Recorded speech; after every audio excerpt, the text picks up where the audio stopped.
To our other top story tonight, more surrounding Tyler Robinson, the accused killer of Charlie Kirk. Thanks for joining us. I'm Brian Malecki. And I'm Mika Miyashima. Robinson's defense team may be growing, and there's a change for his Monday court date. He'll appear virtually. Our Kristen McPeak is live tonight, and why a virtual appearance rather than in person? Well, to start, there could be security reasons for this change. Also, another possibility is that the defense counsel may be cautious about having their defendant appear in shackles. On Monday, Tyler Robinson's case is back in court. The Utah County Attorney's Office calls it essentially a status hearing to make sure the case is on track. Two main issues to be addressed: formalizing defense counsel and making sure there is an open line of communication between the prosecution and defense. Meanwhile, Governor Cox getting national attention following the murder of Charlie Kirk. Cox will be on 60 Minutes Sunday night. I'm trying to get people to stop shooting each other. That's it. Not many knew Utah's governor before the assassination of Charlie Kirk. And now Robinson remains behind bars in the special housing unit, which requires increased supervision. And we'll have crews covering that court appearance on Monday morning that starts at 10 a.m. Live in Salt Lake City, Kristen McPeak, KUTV 2 News.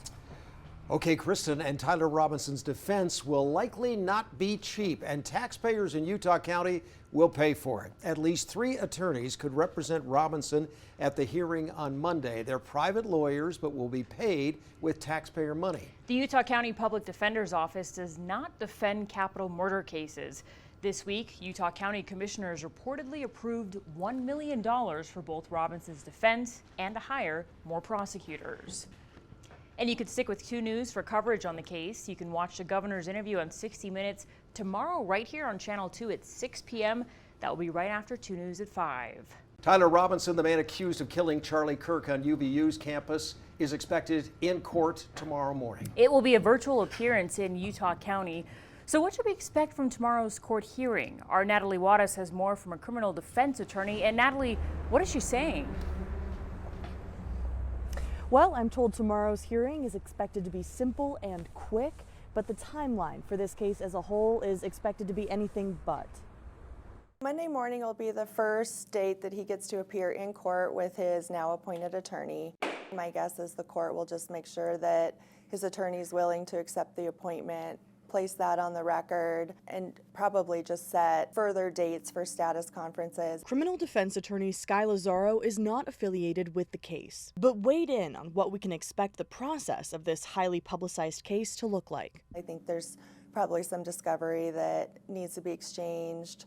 In addition, it sounds like this is still an ongoing investigation. Robinson, 22, is being held in the Utah County Jail. After this short hearing, Lazaro says the attorneys will get to work. I would assume that his court-appointed attorney is going to need to add some people to our staff. They'll need to get mitigation experts on board because this is a death penalty case. She expects another status hearing in a month or so. He is entitled to a detention hearing. However, in Utah, the likelihood that he'll be released pending trial is probably non-existent. She says with so much going on in the case, she would not expect it to resolve quickly. Death penalty cases usually take years to get through the system, just because of the nature of everything that needs to go into them, on the mitigation side, on the defense side, on the prosecution side. So I wouldn't even expect a preliminary hearing in this case anytime soon. Now, Lazaro says in felony cases, the defendant doesn't have to enter a plea until after the preliminary hearing, which, as you just heard, may be a while here. Live in Salt Lake City, Natalie Wattis, KUTV 2 News. Okay, Natalie, and continuing coverage since Charlie Kirk's assassination, Governor Cox has been talking about trying to understand one another, listening despite differences. And tonight he shared that message on the national stage on 60 Minutes, pushing for an end to violence and respectful dialogue. In this moment, what's at stake? Scott, I don't think it's hyperbole to say that the future of our country is at stake. This grand experiment that we embarked on 250 years ago, can we hold together? And what if our politics cannot find the path to the brighter light?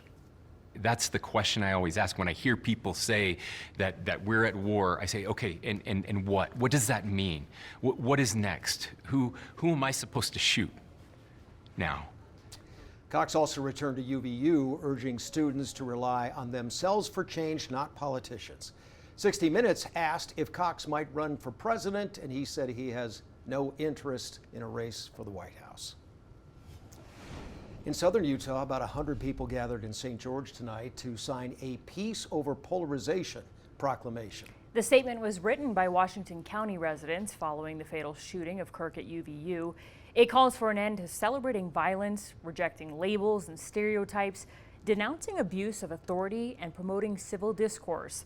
Organizers say the goal is to inspire unity and hold each other to a higher standard.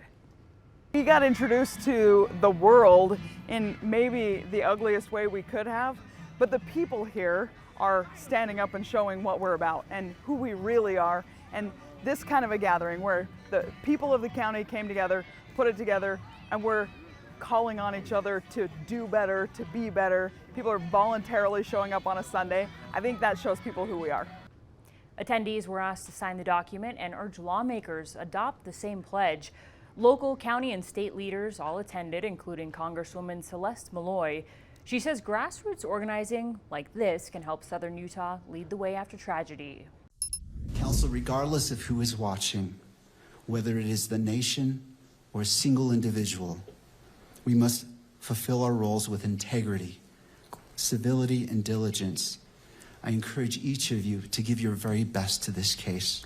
The suspect in Charlie Kirk's assassination, Tyler Robinson, appeared in court today remotely. Former federal prosecutor and president of West Coast Trial Lawyers, Nima Rahmani, joining us. Not much accomplished, as you know, at this hearing today, but there is a massive volume of evidence that was referenced. What do you make of the decision not to show Robinson's face? Dee Dee, you're right. Not a whole lot today. And the fact that we didn't see Tyler Robinson, it's really going to be the exception rather than the norm. His attorney made it clear that he's not going to waive his personal appearance. So we'll probably see him in court in person at that next hearing on October 30th. And Utah does allow for cameras in the courtroom. So expect to see him in person on camera during the next hearing, unless the judge rules that they're not going to televise the proceedings. And you said at the defense team, they said they do not intend to waive that preliminary hearing. The judge set that again for October 30th, and Robinson is expected to be there in person. So what's your expectation then? And what impact could the suspect this time being there in person, what impact could that have?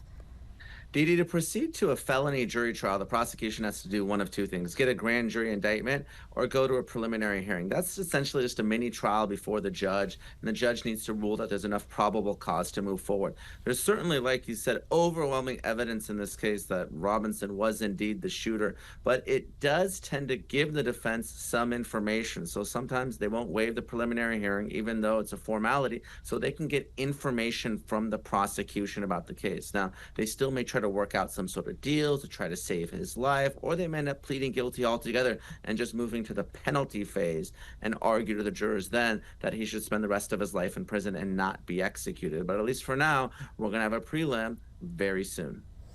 Charlie Kirk's alleged killer, is it even possible to limit pretrial publicity if the prosecution is worried about that? I mean, I can't think of anyone who doesn't know of this case. Oh, absolutely. It's going to be impossible to find 12 jurors that haven't heard about this case, haven't seen that horrific, gut-wrenching video of the assassination. So obviously, if you're defending this case, really your only job is probably to try to keep Tyler Robinson alive. That's going to be no easy task. I don't think this is the case that you're going to get a not guilty by any stretch. So whether it's pretrial negotiations, whether it's jury selection, or whether it's just convincing one or two jurors, that his life should be spared. That's going to be the defense's strategy here, because like you said, there's just so much evidence here. Only 20 seconds left. The FBI investigating the deadly attack on a Church of Jesus Christ of Latter-day Saints chapel in Michigan. What sticks out to you about the suspect? We know that suspect was a veteran who's now deceased, and where authorities will be looking at for motive. Dee, an incredibly sad case yesterday. And as far as the motive, I don't think we're going to spend a lot of time on it because, again, the suspect is deceased. There's going to be no criminal case. Really, all law enforcement is going to do is to find out if he was acting alone or not. Nima Rahmani joining us tonight. Thank you for your analysis. Thanks, Dee. Talk soon. We are back out here live at Utah State University in Logan, where a Turning Point USA event wrapped up about an hour or two ago. Thousands of students here on campus. This was originally part of Charlie Kirk's tour, his campus tour that was continuing after the last election cycle. Many students wanting to show up tonight to carry on what happened and what started at Utah Valley University just 3 weeks ago when Kirk was assassinated in front of thousands of students who were there. Now, as we look forward, looking at a death penalty case and how it's taking shape, but exactly how prosecutors choose to build it remains a mystery. With numerous videos, throngs of witnesses, and a public shooting that sent shockwaves through a crowd, the strategy could go in multiple directions. Jim Spiewak investigates how both sides may build their case. The discovery will most likely include dozens of videos, evidence collected at the scene and during that 33-hour manhunt for the suspect. Thousands of people were there as potential witnesses, some of which the state is still trying to track down, making this very public and very complex.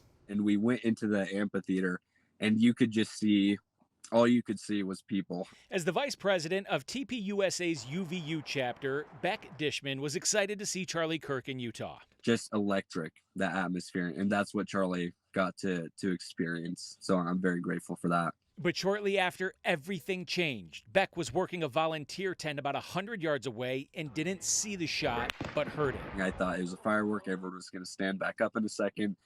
And then probably about 10 seconds later, I realized, oh, this might actually be something. While Beck didn't witness the shooting, he knows people who did, people right next to the tent.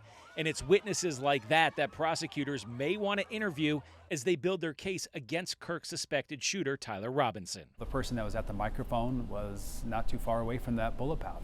So having that person come into court and tell what he was able to hear, what he was able to see. Nathan Evershed is not affiliated with this case, but has worked as a prosecutor and now a defense attorney. If you are the prosecution, what do you think is step number one to build this case? If I was the prosecutor on this case, I would be looking at the aggravating factor. The prosecution has one aggravating factor making this a death penalty case, which is putting people other than Charlie Kirk at great risk of death. Evershed says that proving that beyond a reasonable doubt will include scene reconstruction, witness testimony, and even the path of the bullet. They know that this is where the case is going to hinge, and so that's probably where they're starting off at right away. Another key part of this case, prosecutors allege Robinson's parents helped facilitate his surrender. Could we see them testifying against their own son? And it looks like they are really key and important witnesses to this whole thing. That they provided an incredible amount of information. There's no privilege as his parents can get out of something like this. If you're subpoenaed by the state of Utah to testify, you have to testify, you have to answer questions, unlike spouses, for example. Evershed predicts the defense knows the prosecution may focus the case around the aggravating factor of others being at great risk. The defense is going to go over this individual's background in shooting, his awareness of firearms, how long he's been doing it, maybe how many hours or how many days or how many hunts he's been on, what that scope looked like, how many times he's used that. If prosecutors get a conviction, Evershed says the next crucial portion will be for a jury to decide if death is the just sentence. Does the aggravating circumstances outweigh the mitigating circumstances? And if they all unanimously agree on that, then they have to make the decision, is the death penalty the just penalty in this case? Evershed says that he would not be surprised if the defense asked for a change of venue, but he also says the prosecution could argue because there is already so much attention on this case, moving the venue may not make much sense. I'm reporting in studio tonight, Jim Spiewak, KUTV 2 News.